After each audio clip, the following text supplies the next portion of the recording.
Hey everybody, we were just taking a quick walk on the beach to get regrounded here and talking about the difference between like conventional medicine, functional medicine, and salutogenesis, right? So conventional medicine, everyone here knows that you're trying to cover up a symptom or deal with a symptom with a pharmaceutical, surgical intervention, or whatever. Functional medicine essentially is still reactive because most people who come in a functional medicine model come in for symptoms. It's rare that somebody comes in and says, I just want to be my optimal self, right? It happens, but less common, right? I've been bloated for 20 years. Now I think I have SIBO because I follow an influencer who says that everyone's got SIBO, or I got histamine, whatever. So a lot of times people are coming in because they have Hashimoto's, they got brain fog, they got all this stuff. So the way functional medicine is practiced, in my mind, is still reactive.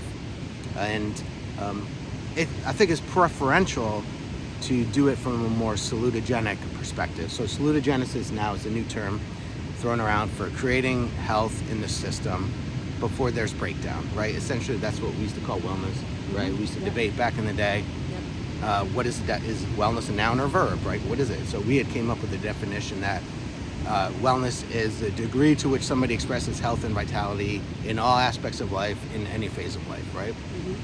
So then we're saying like, okay, what can we do? And you were talking about the plastics and how terrible it is that we get exposed to plastics. Right. Right. Well, that's one of the simple things you can do, eliminating plastics, and then that would lessen your exposure to microplastics. Right. Other things we were talking about on our walk was we have teen athletes, many of you have teen athletes. It's having them in a strength and conditioning program prior to injuries happening. Yeah, and we're more than happy to treat injuries. We love treating kid athletes, to see them go through from whether it's like middle school through high school and then get recruited and then come home over, the winter break and see how college is going.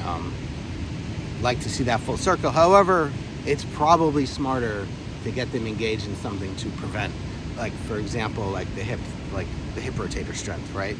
And some people do this, most people don't realize that knee injuries seem random, right? Like so-and-so, Johnny's got a knee injury, whatever.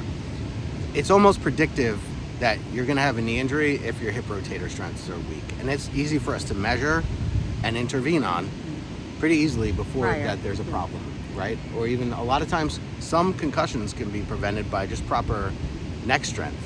Yes. So getting strength. Which happened with our son. It did. It just happened this year.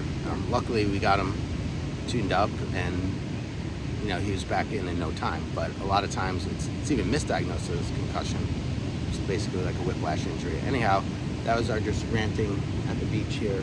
Anything else we want to mention? Or just so happy Passover, happy Easter. Happy Passover, happy Easter, and it's a good time to spend time with family and kind of reboot for spring. But basically, it's like April now, so you do one thing in April, and then in May add in another thing. So if you're reducing your exposure to plastics in April, like keep that going in May, and then maybe you get your kids scheduled for whatever thing in May to get them strengthening rather than dealing with injuries so much. Anyway, more later on this.